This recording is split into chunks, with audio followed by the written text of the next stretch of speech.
hindi sila kulang sa pera. At alam ko yung iba talagang pinagdidiinan nito. Yun din ang sinasabi natin, it's a leadership problem also in PhilHealth and it's a disbursement problem.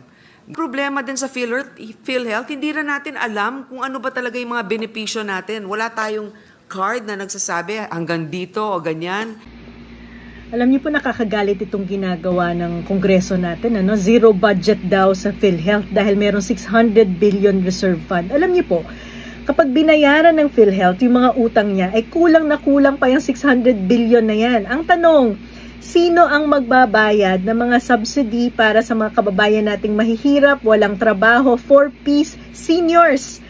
Yung premium po nila sa PhilHealth, ang nagbabayad po niyan ay gobyerno, galing sa tax na binabayaran naman natin sa tobacco at sugary beverages.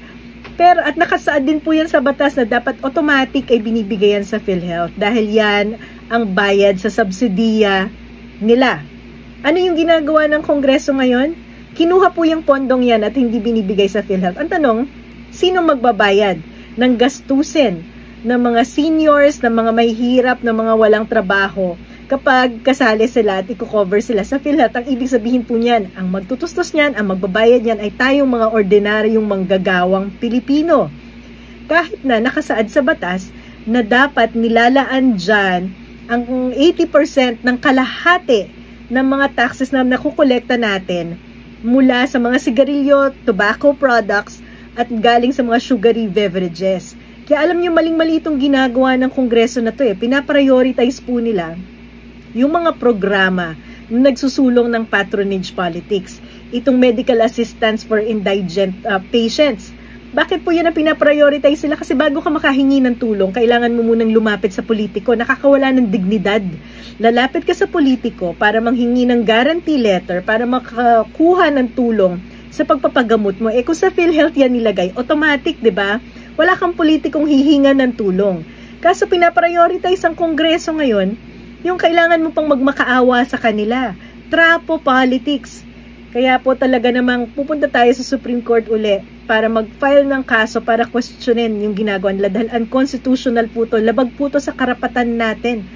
Sa karapatang pangkalusugan, labag po to sa mga rules ng Kongreso dahil in effect ina-amend na naman nila ang specific na batas na napakalino na naglalaan ng pondo para sa PhilHealth. At mariin po natin itong tinututulan dahil panggagago na naman to sa mga ordinaryong Pilipino. Dagdag pahirap para lamang isulong yung patronage politics. But then, Mr. President, yung petition ko po sa Supreme Court is different. Actually, separate yun. I have actually 4 cases before the Supreme Court, Mr. President. One is questioning the level of the unprogrammed appropriations. Number 2 is the PhilHealth, the order to sweep 89.9 billion pesos of PhilHealth funds. The third would be the Maharlika Corporation. And the fourth would be our intra-party dispute with the party of Senator Robin Padilla, Mr. President. So these are the 4 cases pending before the Supreme Court, Mr. President. 74 billion pesos, 74.4 billion pesos sa PhilHealth subsidy. Tama po yun? Which is under programmed appropriations. Tama po? Yes, Mr. President. Why did we have to do that, Mr. President? Sa dami na ng hindi pa tayo makakame up ng total amount of the fiscal space which we have freed up sa programmed appropriations because hindi natin alam yung how much of the 373 billion of new items under unprogrammed appropriations came from program. Hindi pa natin alam eh. But we will add to that the MPBF, we add to that the PGF na mga freed amounts, plus the 74 of the PhilHealth. Kinailangan pa ba natin na i-zero talaga si PhilHealth to free up 74 billion pesos, Mr. President? I know, Mr. President, that's also the question of many. And I've thought about this long and hard. And there's no denying that PhilHealth has a savings amount of 600 billion, Mr. President. And that's also the reason why initially the administration thought of it as a way also to augment certain short fundings that we had, for example, for health workers, etc. Hindi natin maintindihan ba't hindi nila ginagamit yung pera na nandun na meron sila na nakaimbak sa isang, ewan ko kung anong klaseng account yan, savings account, na ang kinikita ay mas mababa pa kesa sa inflation. Mr. President, hindi pwedeng sisihin na nagkulang tayo sa pagbibigay sa kanila. Kasi nga ang daming ang pera na nandyan. Hindi nila pinamimigay ang pera dun sa mga nangangailangan at tinuturuan din natin sila ng leksyon. Kung bigay ka ng bigay, nandun lang yung pera, hindi naman nagagamit. Paano naman yung mga ibang programa rin ng gobyerno na nangangailangan din ng funding? Yun nga yung sinasabi ko, pag meron kang, syempre, di ba, sinasabi natin, 5 yung anak mo, lahat yan kailangan pantay-pantay na mabigyan mo. Totoo yun. Pero sa lahat sa kanila, tinitignan mo rin kung sino may pangangailangan at sino naman ang may kakayanan na itayo rin ang kanyang sarili. Yun din ang sinasabi natin, it's a leadership problem also in PhilHealth and it's a disbursement problem.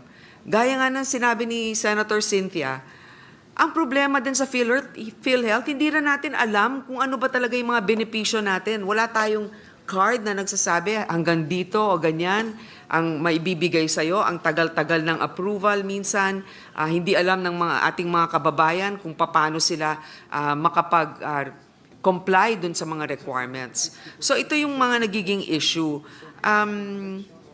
Hindi sila kulang sa pera. At alam ko yung iba talagang pinagdidiinan nito. Pero 600 billion ang meron sila. Samantalang, ang dami natin din pangangailangan pagdating sa edukasyon, pagdating sa infrastruktura. Alam mo, maganda talagang magbigay ng social protection, wealth transfer. Importante yan. Pero kailangan din natin ng wealth-generating initiatives kasi hindi natin mapopondohan ang mga ibang bagay na magbibigay ng suporta sa ating mga kababayan kung ang gobyerno ay walang programa na magpapalago ng ating ekonomiya. I'm reminded of the saying that health is wealth. But I don't think, Mr. President, that we can use funds meant for health so that we will justify that we will generate wealth for the nation. Mr. President, the budget of the DOH has increased from last year. So it may not have been an item, for example, in particular for PhilHealth.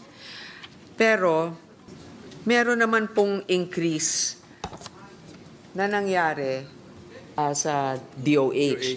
From 241 billion 602 in 2024, yung BICAM natin nasa 247 923. So we are, of course, health is wealth. That's very important. But also, health, the financial situation of our country, the economy, and wealth-generating initiatives are important so that we can support social protection initiatives such as the health sector. Mga boss, garapalan na yung panggagago ng Kongreso at Senado sa atin. Isipin nyo to mga boss ziniro yung budget sa PhilHealth. Sabi kasi ni Senadora Grace Poe ng Senate Committee on Finance, kailangan daw kasi pondohan yung ibang proyekto at programa ng gobyerno. Wala naman sanang problema yan Ganyan naman talaga ang realidad ng pagbabudget. Pero putang ina nyo naman mga senador at mga congressman, lalong-lalo ka na Martin Romualdez. Ziniro nyo yung budget ng PhilHealth para pondohan kuno yung ibang mga proyekto at programa. Tapos mababalitaan namin, nilagay nyo, binalik nyo yung 26 billion pesos na pondo ng AKAP. Alam naman naming lahat na gagamitin nyo yung ayuda para sa Kaposang Kita program para sa 2025 elections. Sige nga, sino ang may access at sino ang may say sa pamimigay ng AKAP program? Di ba mga congressman? Di ba mga senador? Kaya nga 21 billion yung nilagay nyo sa Kongreso, tapos 5 billion sa Senado. Tanungin namin kayo mga congressman tsaka mga senador, mas mahalaga yung AKAP kaysa sa kalusugan ng mamamayang Pilipino, lalong-lalo na ng mga manggagawa na buwan-buwan nagbibigay ng kontribusyon para sa PhilHealth. Nakita nyo na ba ano itsura ng mga public hospital? Nakita nyo na ba gaano karami yung mga pasyente na pumipila dyan araw-araw? Alam nyo ba kung gaano kalimitado yung mga serbisyo na na-access ng mga pasyente dyan sa PhilHealth? Baka nga di nyo alam yan eh. Sure kami, hindi nyo alam yan. Kaya nga yan ang ginawa nyo. Prioritize nyo yung proyekto nyo kaysa ponduhan yung PhilHealth. Tapos ano nga asahan namin pag nagkandaletse-letse yung kalusugan namin? Guarantee letter mula sa mga opisina nyo? Kayo na naman yung superhero? Kayo na naman yung mababait? Putang ina nyo pala eh. Gusto nyo na naman na magkaroon kami ng utang na loob sa inyo. Mga boss, ito yung issue na dapat nangingialam at nagsasalita na tayong lahat. Buhay at kamatayan, nating ordinaryong Pilipino, nating mga manggagawang pinag-uusapan dito. Huwag tayong pumayag, nagaguhin ng mga congressman tsaka ng mga senador, ni na Martin Romualdez, ni na Grace po, at lahat ng kabilang dyan sa BICAM Committee. Singilin natin yung mga yan, kalampagin natin yung mga yan, lalong-lalo na karamihan sa mga senador at congressman na yan, nagpapabango kasi tatakbo uli yan sa 2025. Ibalik nyo ang pondo ng PhilHealth, huwag nyong nakawin ang pera namin.